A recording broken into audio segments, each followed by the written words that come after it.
While he was under house arrest, Paul wrote 4 letters.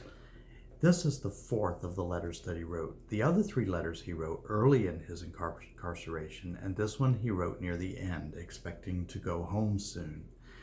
As we look at it, we just finished looking at the body of the letter. Now, the body of the letter is the section that's most abstract. It's the most theological of the sections of the letter. We're now starting on the next part of the letter, which is called an exhortation or an encouragement section. This section you'll find to be full of much more practical kind of instructions. These are things that he expects the people to do, not just things that he expects the people to know. In this earlier section, in the body of the letter, he talks somewhat about unity and some other things too. But in this exhortation, he begins showing how that unity is going to play out, how it can be built up, how it can be made flesh, as it were. So I'd like you to take a look at the first part of the exhortation section. It's here in chapter 2, beginning with verse 12 and going down through verse 18.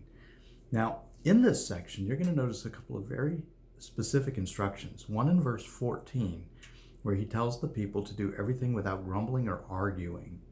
In verse 16, he says, as you hold on to the word of truth. These 2 ideas are the centerpieces of how Paul expects the people to do what he talks about in verse 12, to work out their own salvation with fear and trembling.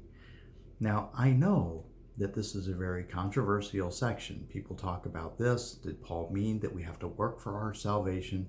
That sort of thing.